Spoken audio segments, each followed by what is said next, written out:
निखिल को सौम्या और साहिल की बातें सुनकर काफी अच्छा लगा। बातें बातें करने के बाद निखिल ने कहा, तो फिर केक मंगवा लिया जाए। सब लोगों ने हाँ कहा और वेटर को बुलाया, लेकिन तभी साहिल ने सबको रोकते हुए कहा, अभी नहीं, रुको जरा, पहले मुझे सौम्या से कुछ बात करनी है। साहिल की बात सुनकर सौम्या, वैशाली और निखिल तीनों चौंक कर साहिल को देखने लगे।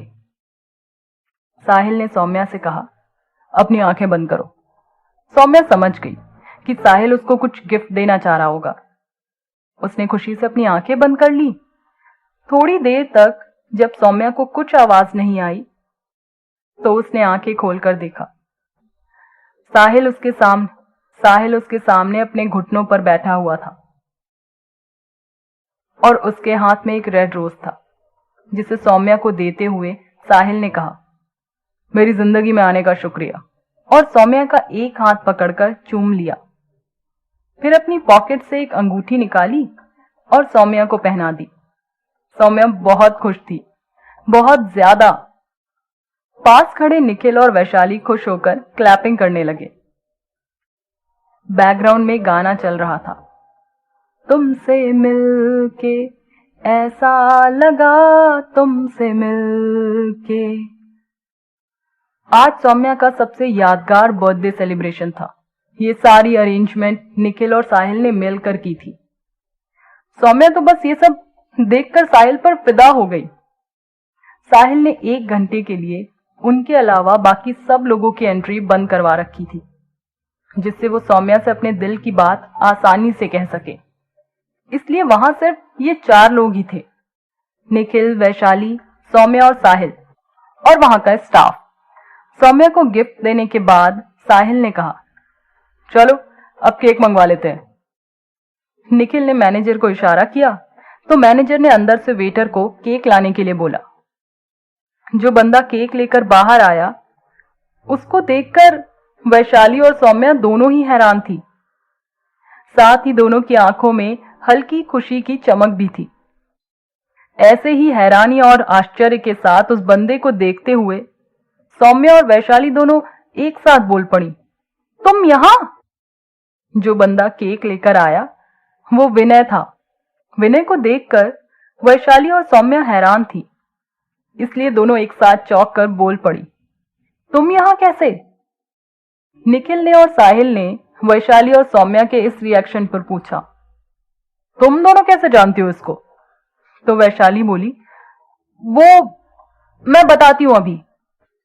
फिर विनय की तरफ देखकर बोली, पहले तुम बताओ, तुम यहां कैसे आए? विनय बोला, एक्सक्यूज मी, मैं तो यहां रोज ही आता हूं, ये पार्ट टाइम जॉब है मेरा। 6 से 9 3 घंटे यहीं रहता हूं।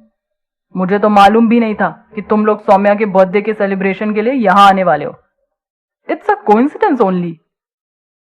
मुस्कुराते हुए विनय ने जवाब दिया और निखिल और साहिल की तरफ देखकर बोला, हेलो, मैं विनय। सौम्या ने निखिल और साहिल की तरफ इशारा करते हुए विनय को उनसे मिलवाया।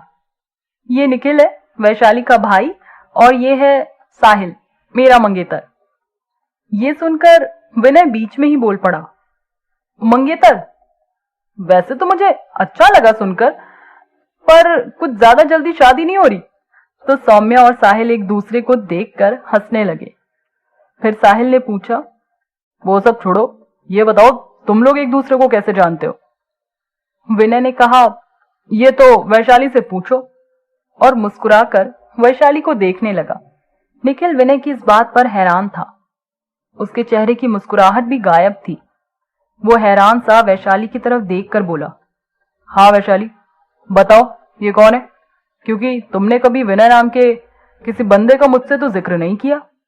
तो वैशाली बोली, अरे भाई, वो बताया था ना तुम्हें, वो भाई साहब, नहीं बहन जी, वही है ये।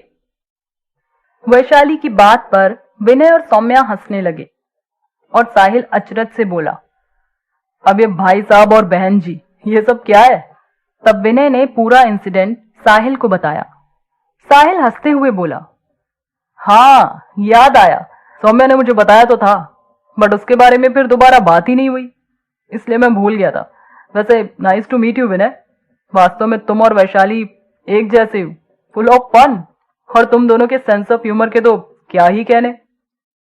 निखिल ने भी हाथ आगे बढ़ाते हुए विनय से कहा, नाइस टू मीट यू विनय। वैसे तो पहले मुझे भी बड़ा गुस्सा आया था वैशाली से जब तुम्हारे बारे में पहली बार सुना था। तुमसे मिलकर अच्छा लगा अब। निखिल की बात सुनकर विनय ने कहा, अरे तुम्हारी जगह मैं होता तो मुझे भी गुस्सा आ ही जाता। किसी भी भाई को अपनी बहन को इस तरह परेशान करने वाले लड़के पर गुस्सा ही आएगा। कहकर विनय हंसने लगा। सौम्या बोली, हाँ विनय, ये तो सही कह रहे हो। साहिल सबका ध्यान अपनी तरफ खींचते हुए बोला, अरे चलो अब केक कटवा लेते हैं। सब लोगों ने ये कहते हुए केक टेबल पर रखा और केक कटिंग के लिए खड़े हो गए। जब सौम्या केक कट कर रही थी तो विनय का ध्यान उसकी तरफ ना होकर वैशाली पर था। वैशाली विनय के वहां रहते हुए थोड़ा अनकंफर्टेबल फील कर रही थी। ना चाहते हुए भी वैशाली का ध्यान बार बार विनय की तरफ चला जाता था। वैशाली जितनी बार भी विनय को देखती, विनय को अपनी तरफ देखते हुए ही पाती और हर बार विनय और वैशाली की नजरें टकरा जाती। वैशाली झट से अपनी नजर घुमा लेती और विनय के चेहरे पर स्माइल आ जाती। इस नजर वाले अजनबी से इश्क का भी अपना ही मजा है। बस एक नजर में धड़कनों में हलचल शुरू हो जाती है, बिना एक दूसरे के करीब आए, जैसे एक दूसरे को छू लिया हो। दो अजनबी बस नजर मिलने से जैसे एक दूसरे को हर नजर के साथ और जानने लगते हैं और करीब आने लगते हैं, बिना कुछ कहे, बिना कुछ सुने। इसे इश्क कहें, प्यार कहें या मोहब्बत, नाम जो भी रखें, पर एहसास हर बार एक जैसा ही होता है, जो रूह को सुकून और रोमांच से भर देता है। क्या ये वैशाली और विनय के प्यार की शुरुआत थी? जानेंगे अगले एपिसोड में।